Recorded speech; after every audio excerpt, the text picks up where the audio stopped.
अब यूपीएससी एक किस्म से एक अग्नि परीक्षा कि जितनी मेहनत होती है, आप देखिए आपने कम से कम साल तो गुजारा होगा।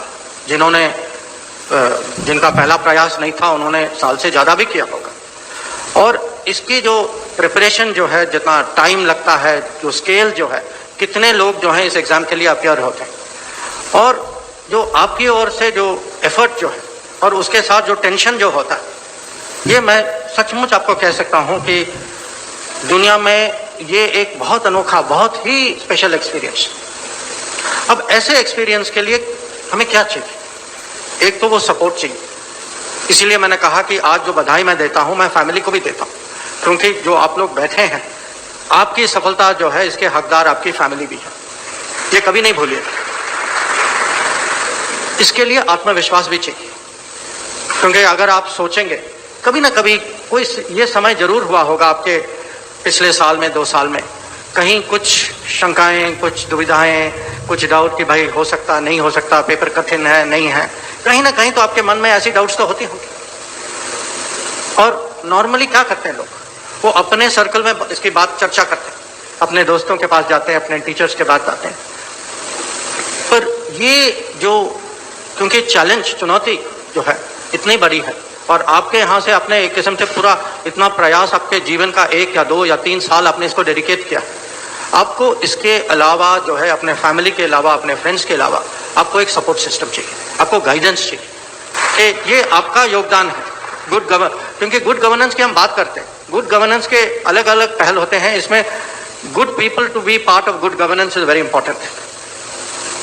एंड इसमें आप लोगों का जो योगदान जो है, उसकी मैं सराहना करता हूं, उसकी मैं प्रशंसा करता हूं।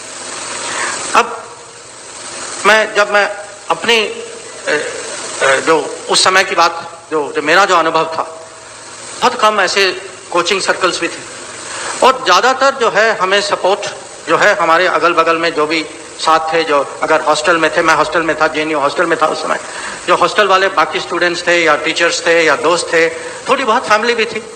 अब मेरा सौभाग्य था कि 1 साल पहले मेरे बड़े भाई जो हैं, पीके बसु के दोस्त हैं, उन्होंने परीक्षा वो सफल हुए, वो आईएएस में उनकी रैंकिंग जो थी कि वो आईएएस में आई।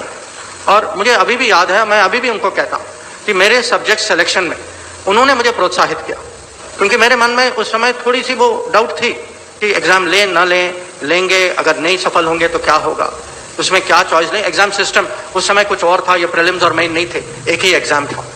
और मैंने जो है इतनी सहायता ली कि मेरे पेपर सिलेक्शन जो है, कुछ ऐसे सिलेक्शन किए जो मेरे भाई के नोट्स का मैं उपयोग कर सकूं।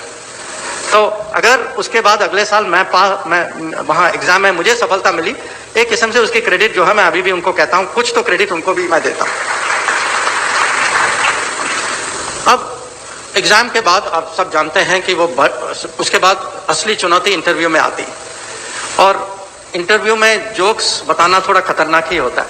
तो उनका मैं मानता हूं कि वो उनकी किस्मत थी कि फॉरेन सर्विस वाले, क्योंकि हमको सुनने की आदत है, तो उनको अच्छा हुआ कि फॉरेन सर्विस के कोई चेयरमैन मिल गए, कम से कम जोक तो उन्होंने सुना और उसकी प्रशंसा भी की। पर देखिए ये इंटरव्यू जो है, और अब इंटरव्यू आप लोगों का हो चुका है, तो आप भी एक किस्म से उस पर सोच सकते हैं और पुनर्विचार भी कर सकते हैं कि interview is not a function of knowledge. You can be a very smart person, very knowledgeable, you can know your subject very well, but interview में that 1, 2, 3 sentences पूरा गड़बड़ कर सकते। Interview is about communication, it is about thinking at that time under pressure, that you know this 15 minutes, 20 minutes, it can make or unmake your life. So अब जो हो गया उसके बाद बहुत आसान लगता है, but if you imagine that period before you are going in for interview, कितना टेंशन था ना tension. And once you come out, आपको उस समय भी पता नहीं कि भाई मैंने किया कैसे। So first you tell people, जो भी मिला, कि भाई ये पूछा, मैंने ये जवाब दिया, पता नहीं मैंने ठीक दिया नहीं दिया। So I am saying this because communication skill today, and communication skill, how do you behave under pressure,